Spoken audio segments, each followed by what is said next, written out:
제가 잘 아는 분의 친구 이야기입니다. 한 라디오 방송에도 이렇게 소개가 되어진 사연이라고 하는데요.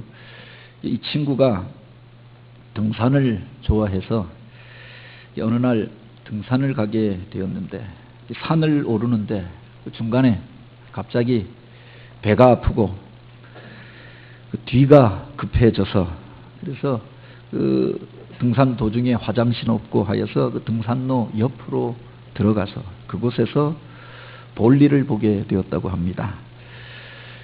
한참 일을 보고 마치고 가려고 보니까 이걸 그대로 떠날 수가 없는 겁니다. 그래서 창조 세계는 보존해야겠고 흉측한 것은 가려두고 가야겠다 생각해서 주변에 돌을 주워다가 그것을 덮어두고 그래서 그것을 떠나게 되었던 겁니다. 그리고 몇 달 후에 다시금 그 산에 가게 된 겁니다. 이 등산로를 또 올라가는데 과거에는 없던 돌탑이 그 옆에 하나가 딱 세워져 있더라라고 하는 겁니다. 그래서 생각해 보니까 과거에 자기가 그 볼일을 보고 돌을 쌓아두었던 자리인데 지나가던 사람들이 누가 소원을 빌려고 탑을 만들어 놓은가 보다. 또 지나가는 사람이 돌 하나 던져놓고 기도하고 가고 그 다음에 또 지나가던 사람이 돌 하나 던져놓고 또 소원을 빌고 가고 그러면서 탑이 우뚝하게 세워져 버린 겁니다. 그것을 보면서 그 허망함에 대하여서 사람들이 가지는 그 기도와 신앙의 허망함에 대하여서 깨닫게 되어졌다. 그런 이야기를 들은 적이 있습니다. 오늘 우리가 무엇인가를 믿고 또 그 소원을 아뢰고 신앙생활을 하는데 어떤 경우는 그 근원을 들여다보면은 이와 같이 허망한 것들을 붙잡고 그것을 향하여서 빌고 구하고 또 그렇게 살고 있었던 것은 아닌가. 우리 자신을 한번 돌아보게 되지 않습니까? 이 시간은 이와 같이 허망한 신앙에 대하여서 하나님 나라에 합당하지 아니한 자의 삶에 대한 이야기를 기록하고 있습니다. 예수님께서 이 땅 가운데 오셔서 하나님 나라의 복음을 전하시죠. 그 첫 번째 설교가 바로 때가 찼고 하나님 나라가 가까웠으니 회개하고 복음을 믿으라 라고 하는 말씀이었습니다.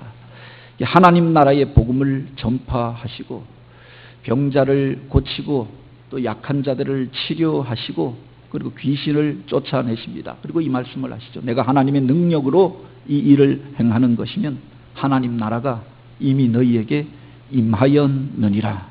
주님의 많은 설교와 비유의 말씀을 보면 하나님 나라를 우리에게 가르쳐주고자 그 말씀을 하셨던 것들을 보게 되죠. 내가 하나님 나라를 무엇에 비유할까? 또 하나님 나라는 이와 같으니 그래서 많은 비유의 말씀을 가르쳐주시고 오늘 우리가 이 땅을 사나 하나님 나라의 기쁨과 평안을 누리며 살기를 원하셨고 오늘 우리로 그 영원한 천국에 들어가는 길을 여시기 위하여 십자가를 지시고 당신의 생명을 내어주시고 또 죽으셨다가 부활하셨던 것 아닙니까? 오늘 우리가 신앙생활을 한다고 하면서 바로 다른 엉뚱한 것들을 가지고 관심 가지고 그것 때문에 소원을 빌고 기도하면서 정작 이 하나님의 나라를 우리가 체험하지 못하고 또 그것을 잃어버린 채 살고 있다고 하면은 엉뚱한 것들을 향하여서 바라보고 빌고 구하고 있는 거지요. 그래서 동양 고사에 보면 견지망월이라고 하는 말이 있습니다. 손가락으로 달을 가르쳤는데 사람들이 달은 보지 아니하고 그 손가락을 바라보며 이게 무슨 대단한 진리를 나타내는 것이냐 그것을 우상으로 만들고 그것을 섬기고 그것을 쫓아가더라라고 하는 겁니다. 오늘 우리 신앙이 바로 이와 같은 견지망월의 모습은 없는가 우리가 돌아보아야 하겠지요. 오늘 본문에 보면 예수님께서 이 땅 가운데 오셔서 천국 복을 전파하십니다. 많은 사람들이 회심하고 주님을 따르는 제자가 되기로 결단합니다. 그 중에 12명을 택하여서 세상을 향하여 파송하시지 않습니까? 귀신을 제어하고 병을 고칠 수 있는 권세와 능력을 허락하여 주셔서 이제 세상에 나아가 천국 복음을 하나님 나라의 복음을 전파하라 그렇게 말씀하시죠. 누가복음 9장에 보면 12제자를 파송하시는 장면이 나옵니다. 그리고 오늘 우리가 읽은 이 성경 다음 구절에 보면은 또한 70인의 제자를 세워서 둘씩 짝지어 세상을 향하여 내어보내시며 바로 천국 복음을 전파하시게 된 일들을 기록합니다. 그 중간에 끼어 있는 이야기가 바로 오늘 이 본문의 말씀입니다. 많은 사람들이 주님의 말씀을 들었고 주님의 제자가 되기로 결단하였고 하나님 나라의 복음을 전하는 자로 살게 되어졌지만 모두가 다 주님의 제자가 된 것은 아니었다. 주님 앞에 나왔던 그 수많은 무리들 가운데에서 바로 제자가 되기를 포기하고 뒤로 돌아가고 과거의 자리로 돌아가 버렸던 사람들이 있었다라고 하는 거죠. 그들을 향해서 주님께서 정기를 잡고 뒤를 돌아보는 자는 하나님 나라에 합당치 아니하니라. 바로 이 말씀을 주셨던 겁니다. 이 본문에 보면 이렇게 기록하고 있습니다. 어떤 사람이 예수님 앞에 나와서 이렇게 이야기합니다. 주께서 어디로 가시든지 제가 쫓겠나이다. 주님을 따르겠다라고 고백합니다. 그에게 주님께서 주셨던 말씀이 잘하였다, 칭찬하여 준 것이 아니라 그에게 신세 한탄과도 같은 이런 말씀을 하시는 겁니다. 여우도 굴이 있고 공중의 새도 자기 머물 집이 있는데 인자는 머리 둘 곳조차 없노라. 이게 당신의 가시는 길에 대하여 또 주님을 따르는 제자의 삶에 대하여서 말씀하시는 겁니다. 내가 나를 통해서 무엇을 얻고 무엇을 성취하고 무엇을 이루려고 한다고 하면은 그 기대를 먼저 접어버려야 한다. 그것을 포기해야 한다. 자기에 대하여, 세상에 대하여, 어떤 소유에 대하여 포기해야 할 것이 먼저 있음을 말씀하시는 거죠. 나를 따르려거든 자기 십자가를 지고 나를 따를지니라. 이 주님을 따르는 길이 그렇게 편안한 길이요. 또 좋고 행복한 일들만 있는 길이 아니라 때때로 고난당하고 어려움을 겪고 내가 가지고 있었던 것들 내려놓고 포기해야 하는 길임을 말씀해 주셨던 거죠. 이 말씀을 듣고 다른 제자가 이렇게 이야기합니다. 나로 먼저 가서 내 아버지를 장사하고 주님을 따르게 하소서. 그가 아버지의 이야기, 가족의 이야기를 하면서 그 다음에 주님을 따르겠다고 이야기합니다. 어찌 보면은 당장 그 부모가 죽게 되어져서 아버지의 장사를 치루어야 하는데 너는 이 일들을 해야 한다라고 어느 회사에서 어떤 사람이 그렇게 이야기했다고 합니다. 얼마나 귀정한 이야기입니까? 근데 주님께서 이렇게 말씀하시는 겁니다. 죽은 자들로 자기의 죽은 자를 장사하게 하고 너는 가서 하나님의 나라를 전파하라. 그것보다도 중요한 일이 있다. 이 말씀을 하시는 겁니다. 어찌 보면 매정하기 이를 데가 없는 말씀이 아닙니다. 주님의 사랑에 대하여서 의문을 표시하게 되어지는 말씀이지요. 그런데 이 구절을 잘 들여다보면은 지금 당장 주님 앞에 나와서 그 말씀을 듣던 그 사람이 아버지가 죽어서 가서 장례 치르고 오겠습니다. 이 말을 한 것이 아니었다고 하는 겁니다. 주님께서 당신을 따르는 길은 세상의 것들을 포기하고 내려놓고 그렇게 가난하게 되어지는 것이고 고난을 자초하는 길이고 십자가를 지는 길이다. 이 말씀을 하시고 그 이전에 주님께서 이제 예루살렘을 향하여 올라가시기로 결심하시고 당신이 예루살렘에 올라가면 고난을 당하고 죽게 될 것을 말씀하셨던 겁니다. 그리고 바로 따르는 그 무리들을 향하여서 나를 따르려거든 자기 십자가를 지고 나를 따르라.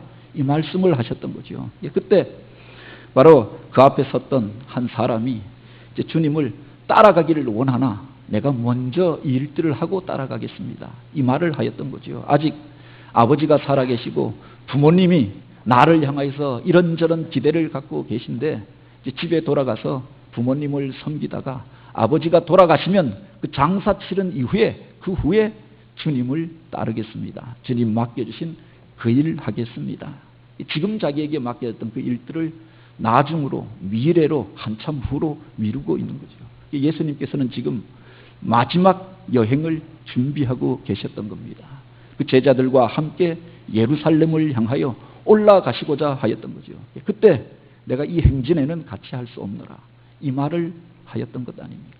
오늘 우리들 가운데 주님께서 어떤 일들을 맡기실 때 당신을 향하여서 우리를 초대하실 때 이렇게 말하는 이들이 얼마나 많이 있습니까? 지금은 말고 나중에 나이가 들면 좀 더 여유가 있어지면 그 일 마치고 나면 무엇을 이루고 난 다음에 주님을 따르고 주의 일을 하겠다. 그렇게 이야기하는 겁니다.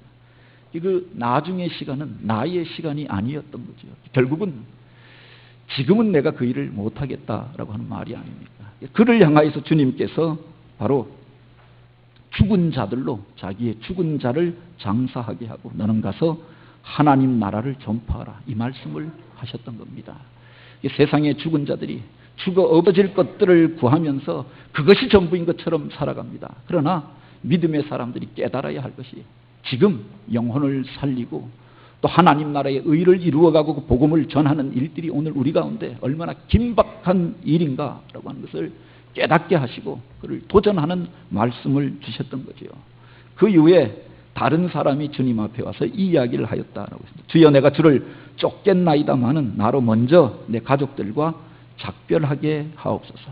그럼에도 불구하고 내가 먼저 해야 할 일들이 있다라고 합니다. 주님을 따라가더라도 가서 내가 만나던 그 사람들과 이별은 하고 인사는 하고 과거의 것들은 정리하고 그리고 주님을 따라야 하지 않겠습니까? 그렇게 말하는 그에게 주셨던 말씀이 손에 쟁기를 잡고 뒤를 보는 자는 하나님 나라에 합당치 아니하니라. 바로 이 말씀을 주셨던 거지요. 주님을 따르는 제자의 삶에 대하여서 우리가 이 땅 가운데서 하나님 나라의 그 기쁨을 경험하며 그 복음을 전하는 자로 산다고 하는 것이 무엇인가? 이것을 우리에게 가르쳐 주신 말씀이 아닙니까? 하나님 나라에 합당하지 아니한 자가 있다라고 하는 겁니다. 과연 그 손에 쟁기를 잡고 있다고 하는 건 무엇이고 또한 뒤를 돌아본다라고 하는 말은 무슨 의미입니까? 이 쟁기라고 하는 것은 밭을 갈 때 쓰는 도구가 아닙니까? 지금은 농사를 안 지어본 젊은 사람들은 뭐 이 쟁기가 무엇인지 또는 보습이 무엇인지 알지 못하는데 땅을 가려고 하면 1년 농사를 처음 시작하려고 하면 가장 먼저 해야 할 일이 묵은 땅을 갈아엎는 일들을 해야죠. 그 땅을 부드럽게 만든 다음에 밭 이랑을 만들고 고를 타고 그 다음에 그곳에 씨앗을 심고 또 농사를 시작하게 되는 것 아닙니까? 이 쟁기를 잡고 있다라고 하는 것은 어떤 일들이 그에게 맡겨져 있는 것들을 말하는 거죠. 생명을 심고 살리는 그 일들이 그에게 맡겨져 있었던 겁니다. 우리나라에서도 이 쟁기질을 하는 것이 지금도 중요한데 이스라엘에서는 1년 농사 가운데 반 이상을 차지하는 일이 쟁기질에 있다라고 하죠. 그래도 우리나라에서는 묵은 땅을 갈 때 쟁기를 쓰고 고를 탄 다음에 씨앗을 심을 때 호미를 가지고 그 땅을 부드럽게 만들고 하나하나씩 이렇게 모종을 심고 씨앗을 심습니다. 근데 이스라엘 사람들은 당시에는 그 씨앗을 뿌리는데 하나씩 심는 것이 아니라 그 이랑에다가 밭을 갈고는 그냥 뿌려 버렸던 겁니다. 제대로 밭을 갈아놓지 않은 그렇게 길가와 같이 딱딱하게 굳은 땅에는 그 씨앗이 심겨질 수가 없고 살 수가 없었던 거죠. 돌짝같이 그 돌을 골라내지 않은 자리에 그 씨앗이 떨어지거나 말라버리고 말았다라고 하는 겁니다. 이게 바로 옥토에 떨어진 그 씨앗이 30배, 60배, 100배의 결실을 맺게 되는데 그때 가장 중요한 일이 바로 이와 같이 메마르고 거친 땅을 가는 쟁기질에 있었다. 땅을 부드럽게 만들어지고 그곳에 씨앗이 심겨질 때 풍성한 열매가 맺혀지게 되는 거죠. 1년 농사가 여기서부터 시작되어졌던 겁니다. 그런데 이 농사를 짓는 사람이 이제 쟁기를 잡고 뒤를 돌아보고 있는 겁니다. 이것은 지금 앞으로 나아갈 것을 바라보는 것이 아니라 지나온 것들에 대하여서 연연하며 과거의 것들에 집착하고 있는 모습을 말하는 것 아닙니까? 일을 하려고 하면 앞을 보고 나아가야 하잖아요. 운전을 하려고 하면 앞을 보고 가야 반듯하게 바로 운전할 수 있는 것 아닙니까? 아무리 미숙한 사람도 위험한 일들을 감지하고 대처할 수가 있잖아요. 그런데 운전을 하는 사람이 뒤를 돌아다 보고 있는 겁니다. 가장 위험한 일이 바로 그것 아닙니까? 한눈을 파는 건데 그냥 한눈을 파는 게 아니라 뒤를 돌아보면서 지나온 것들을 구경하면서 뒤에 있는 사람과 엉뚱한 이야기들을 하고 있는 거죠. 그 차에 타고 있는 사람들까지도 위험 가운데로 몰아넣는 행동이 아닙니다. 이 쟁기질이라고 하는 것은 앞을 향하여서 나아가는 것이어야 한다라고 합니다. 달리기를 할 때도 그 달리기를 잘하는 사람들의 특징이 있습니다. 체형도 중요하고 소질도 있어야 하는데 자세도 중요하다라고 하는 겁니다. 전에 있던 교회에서 체육대회를 하는데 이 교회가 체육대회를 잘해서 지방회 체육대회만 가면 우승을 했던 겁니다. 4연패를 하고 그 교회에 깃발이 2개나 걸려있고 했는데 한 해는 계속 우승을 하니까 이 계주 선수를 한번 바꾸어서 출전시키기로 했던 겁니다. 이 체육대회 마지막이 계주가 아닙니까? 각 교회 대표들이 나와서 유치부, 그 다음에 유초등부, 중고등부, 뭐 남자, 여자 이래서 우리 교회가 또 맨 앞에서 1등을 하는 겁니다. 아이들이, 유초등부 아이들이 그 교회 학교에서 이미 거리를 많이 벌려놓았습니다. 청년 중에 한 명이 이제 자기가 대표로 뛰겠다고 하는 겁니다. 그래서 그 전까지는 담임 목사가 맨 마지막에 뛰었는데 목사 때문에 졌다 이런 이야기가 있어서 마지막에 바꾸어서 청년이 맨 마지막에 뛰기로 한 겁니다. 그 이전까지는 우리 교회가 1등을 했습니다. 그런데 이 청년이 마지막에 뛰는데 키도 크고 체형도 좋고 자기가 뛰겠다고 하니까 그에게 마지막 주자를 맡겼는데 이 친구가 달리는데 바톤을 받고 달리는데 그때는 1등이었습니다. 뒤에 선수들이 멀리 떨어져 있었죠. 그런데 앞을 보고 뛰는 게 아니라 뒤를 돌아다보고 뛰는 겁니다. 뒤를 보면서 뛰니까 그 뒤에 있던 팀이 역전을 하고 2등이 되어졌습니다. 앞을 보고 쫓아가는 게 아니라 꼭 뒤에 있는 사람을 보고 뛰는 겁니다. 2등이 3등이 되고 마지막에 4등으로 돌아오는 겁니다. 그래서 그 친구를 보고 앞을 보고 뛰어야지 책망을 했는데 나중에 보니까 이 친구가 습관이더라고요. 달리기를 하든 무엇을 하든 앞을 보는 게 아니라 늘 뒤를 보고 예배 드릴 때도 뒤를 보고 있는 겁니다. 쟁기를 잡고 이렇게 일감을 맡은 자에게 가장 중요한 것이 앞을 보고 가야 하는 것 아닙니까? 그런데 뒤를 돌아보고 있었던 거죠. 이스라엘 백성들이 하나님의 놀라운 은혜로 인하여서 출애굽하여서 나오게 되어졌습니다. 그러면 하나님이 보여주시는 비전의 땅을 향하여서 앞을 보고 나아가야 하는 것 아닙니까? 그런데 그 광야 가운데서 늘 떠나왔던 그 땅을 그리워하던 사람들이 있었던 것 아닙니까? 옛날 애굽에서는 그 주인이 그 고깃가마 곁에서 우리에게 던져주었던 그 고기를 그리워하면서 하나님이 주신 은혜의 떡을 먹고 만나를 먹고 하나님의 놀라운 능력으로 반석에서 그 샘이 나는 것들을 경험하고 그 불기둥과 구름기둥으로 인도하시는 하나님의 은혜 가운데 살아가면서도 옛날이 좋았다라고 이야기를 하는 겁니다. 그들은 단 한 명도 약속의 땅에 들어가지 못하였다라고 하는 겁니다. 늘 과거의 것들을 이야기하는 사람들이 있지요. 지금을 살면서도 이전 시대가 좋았다라고 합니다. 과거에 오공화국 때가 좋았고 유신 시대가 훨씬 좋았고 어떤 분들은 일제 시대 때가 그래도 나았다 이렇게 말하는 분들도 있습니다. 이 전도서 기자는 그렇게 이야기합니다. 옛날이 오늘보다 나음이 어쩌미나 이는 마땅치 아니하니라. 이는 어리석은 자들의 말이라 라고 하였습니다. 현실에 적응하지 못하는 사람들이 과거의 것들을 이야기하는 것 아닙니까? 왕년이 좋았다, 옛날이 좋았다라고 이야기합니다. 지금 현재 내가 자랑할 것이 없는 사람들이 아닙니까? 오늘 우리가 현실 가운데서 하나님이 맡겨주신 것들을 감당하는 그 사람을 통해서 하나님께서 새 일들을 이루시는 거죠. 뒤의 것이 아니라 앞의 것을 보고 나아가는 저와 여러분이 되기를 원합니다. 사도 바울은 이렇게 이야기합니다. 나는 8일 만에 할례받은 이스라엘 족속으로 히브리인 중에 히브리인이요 율법으로는 바리새인이요 로마의 시민권까지 받은 자라. 자랑할 것이 많았던 사람입니다. 과거에는 그것에 매여서 살았던 사람이 아니에요. 그것을 자랑하고 그래서 다른 사람들을 판단하고 그 율법의 기준을 가지고 세상 가운데 많은 사람들을 정죄하는 데 앞장섰던 사람입니다. 그런데 예수 그리스도를 만난 이후에 그의 세계관이 바뀌어지게 되죠. 그러나 내가 그리스도를 위하여 이 모든 것을 잃어버리고 오히려 배설물과 같이 여김은 이와 같은 것들을 분토와 같이 버렸다. 똥과 같이 버려버렸노라. 단호하게 선언합니다. 즉 뒤에 있는 것은 잊어버리고 앞에 있는 것을 잡으려고 푯대를 향하여 그리스도 예수 안에서 하나님이 위에서 부르신 부름의 상을 향하여 쫓아가노라. 이것이 바로 오늘날 제자의 모습, 성도들이 살아가는 삶의 모습이 되어야 할 줄 믿습니다. 우리가 뒤의 것들이 아니라 앞의 것들을 보고 살게 되기를 원합니다. 쟁기를 잡고 뒤를 보는 사람은 현실에 그렇게 최선을 다하지 않는 사람들을 이름하는 것이 아닙니다.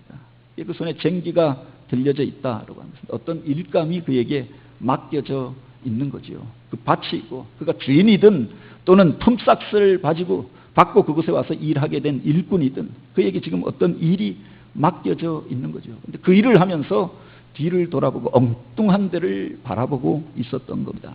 그 일항을 제대로 탈 수가 없었을 터이고 쟁기질을 하여도 깊숙하게 집중하여서 땅을 파고 그래서 그 땅을 갈아엎을 때 농사를 제대로 짓게 되어지는 거죠. 그런데 엉뚱한 데를 바라보고 일항은 제대로 탈 수 있었겠으며 또 그 땅은 깊숙하게 갈아엎을 수 있었겠느냐. 자기의 일들에 대하여서 최선을 다하지 못하니 과거의 것들을 바라보게 되어졌던 거지요. 추수의 때에 많은 것들을 거두기 위해서는 지금 씨앗을 뿌려야 하는 겁니다. 그곳에 바로 잡초가 무성하다면 그 잡초를 제거해야 하는 거죠. 그것을 제거하지 않고 작년에는 재작년에는 과거의 이야기들을 하고 있다고 하면 지금 우리들의 일들에 최선을 다하지 못하고 있는 태도가 아닙니다. 주님께서 오늘 우리에게 맡겨주신 그 일들에 집중하면서 착하고 충성된 종이라 인정받고 칭찬받는 저와 여러분이 되기를 원합니다. 이뿐만 아니라 쟁기를 잡고 뒤를 본다라고 하는 것은 그 앞에 대한 목표와 그 희망을 포기해버린 모습이 아닙니까? 이 쟁기가 우리에게 보여주는 게 있습니다. 쟁기는 화살표의 모양을 가지고 있죠. 그것은 앞을 향하여 있다라고 하는 겁니다. 앞을 향하여서 가게 되어져 있는 거죠. 쟁기가 뒤로 갈 일은 없는 것 아닙니까? 앞에 것들을 바라보고 표대를 향하여 목표를 향하여 나아갈 때 그 밭을 반듯하게 갈 뿐만 아니라 또 그 주인에게 기쁨이 되어지는 자가 될 수가 있는 거죠. 목표가 있는 사람이 바로 그 목표를 이루게 되어지는 겁니다. 소망을 품은 자가 그 소망을 이루게 되어지고 꿈을 가진 자가 희망을 가진 자가 그 희망이 이루어지는 것을 경험하게 되는 줄 믿으시기 바랍니다. 철학자 키에르 케고르가 죽음에 이르는 병에 대하여서 이야기하였습니다. 인생을 무가치하고 무의미하게 만드는 병이 있는데 바로 희망을 잃어버린 삶, 그것은 죽음이 목적이 될 수밖에 없다고 합니다. 사람이 건강하게 사는 비결이 바로 여기에 있지 않습니까? 어떤 목적을 가지고 사명을 가지고 사는 사람은 바로 그 사명 때문에라도 건강하게 살게 되고 삶의 의미들을 발견하며 살게 되는 거죠. 그것을 잃어버린 삶은 죽음이 목표가 될 수밖에 없다고 합니다. 여러분이 오늘 우리가 살아가는 삶의 의미는 어디에 있습니까? 무엇에 희망을 두고 살고 있습니까? 모세의 일생을 그린 애니메이션 이집트 왕자라고 하는 그 영화가 있습니다. 이스라엘 백성들이 하나님의 놀라운 능력으로 그 은혜로 홍해 바다를 건넌 이후에 그 광야에 나와서 축제를 벌이며 부르는 노래가 있지요. 히트니 휴스턴 그리고 머라이언 캐리가 이 노래를 불렀는데 그 가사에 보면 그들이 기뻐하며 부르는 노래가 있습니다. 희망만 있다면 무엇이든 할 수가 있네. 희망만 있다면 어떤 강도 건널 수 있어. 희망은 비바람에 흔들리기 쉽지만 희망만 있다면 그 어떤 기적도 이룰 수 있다네. 어떤 기적이 일어날지 알 수는 없지만 믿음만 잃어버리지 않으면 이룰 수 있다네. 믿음과 희망만 있으면 붉은빛 넘실거리는 바다도 건널 수 있다네. 이스라엘 백성들이 이 바로의 압제 가운데에서 그 속에서 해방되어져서 나올 수 있었던 것, 그 속에 희망이 있었기 때문이 아닙니까? 그 조상으로부터 이어져 내려온 약속의 땅에 대한 하나님의 말씀, 그리고 적과 꿀이 흐르는 그 땅에 대한 소망이 그들 가운데 있었기 때문에 그 땅을 벗어나고자 하였고 그 소원을 하나님 앞에 아랠 수가 있었던 거지요. 당시 중근동에서 세계에서 가장 강력한 파라오의 군대에 맞서서 그들이 담대하게 그 모든 것들을 버리고 떠날 수 있었던 것이 바로 희망이 있었기 때문이 아닙니까? 희망을 포기하지 않고 그 믿음으로 구할 때 바다의 문이 열리고 하늘의 놀라운 기적을 경험하게 되어졌던 거지요. 40년간 그 메마른 광야를 지나면서 그들이 쓰러지지 아니하고 약속의 땅까지 들어갈 수 있었던 이유가 바로 여기에 있었는 줄 믿으시기 바랍니다. 희망을 포기했던 사람들, 과거를 그리워하던 그 사람들, 그 광야 가운데서 죽어버리고 쓰러져 버리고 말았지만 그 소망을 붙잡고 있었던 그 사람들에 의하여서 새로운 역사가 시작되어졌던 거지요. 오늘 우리는 어떤 소망을 가지고 살고 있습니까? 우리는 앞을 향하여 나아가고 있습니까? 아니면 뒤를 돌아보면서 불평하고 원망하는 자리 가운데 머물러 있습니까? 어둠의 시대 가운데 요엘 선지자가 그런 이야기를 합니다. 마지막 때에 내 영을 만민에게 부어주리니 너희 어린 아이들은 장래일을 말할 것이고 너희 젊은이들은 이상을 보게 될 것이고 너희 늙은이는 너희 아비들은 꿈을 꾸게 되리라. 성령께서 오시면 하나님의 영이 임하시면 그 사람의 삶의 모습이 바뀌어지고 말이 바뀌어지게 될 것을 이야기합니다. 사도행전에 보면 이런 일들이 일어나게 되잖아요. 성령께서 임재하시니 그 사람들의 삶의 모습이 바뀌어지게 되어졌던 겁니다. 지금 우리가 더 높고 세상에서 무엇을 이루려고 하였던 것이 아니라 과거의 상처와 아픔으로 인하여서 침체에 빠져 있었던 그들이 성령께서 임재하실 때 어린 아이들이 장래일을 말하게 되어집니다. 예언하게 되어졌던 것 아닙니까? 그 예언이 무슨 허튼 말, 알아들을 수 없는 말, 미래를 점치는 말들을 했다는 것이 아니라 그들이 살아갈 그 날, 그 미래에 대한 이야기들을 힘있게 희망에 차서 노래하게 되었음을 말하는 거지요. 젊은이들이 환상을 보게 되었다라고 하였습니다. 지금은 세상을 바라보면 소망이 없고 기댈 것이 없고 그래서 낙심할 수밖에 없는데 하나님께서 바꾸어 주실 세상을 바라보며 비전을 바라보며 환상을 품게 되어지고 그 일을 위하여서 그들이 헌신하는 사람들이 되어졌던 것 아닙니까? 늙은이들이, 아비들이 과거에 매여서 사는 것들이 아니라 바로 그들이 이제 새롭게 펼쳐질 일들을 바라보며 젊은이들을 격려하고 미래에 대한 일들을 말하게 되어 꿈에 대하여서 선포하게 되어졌다라고 하는 거죠. 그들의 말이 바뀌어지게 되어졌던 거죠.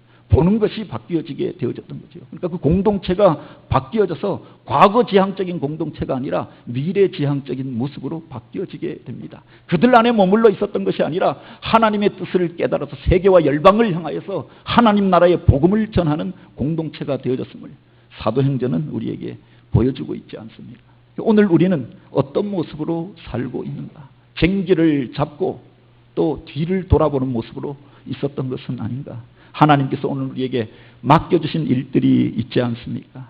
그 가운데서 하나님께서 원하시고 기뻐하시는 그 일들을 향하여 표대를 향하여 부름의 상을 향하여 앞을 향하여 나아가는 교회가 되기를 원합니다. 그래서 내 마음에 합한 자라 하나님 나라에 합당한 자라 칭찬받고 하나님의 놀라운 영광 가운데 쓰임받는 교회요 성도들이 되어지길 주님의 이름으로 축복합니다. 같이 기도드립니다. 오 하나님, 우리들의 눈이 열려서 하나님의 기뻐하시고 원하시는 뜻을 보게 하시고 비전을 보게 하여 주옵소서.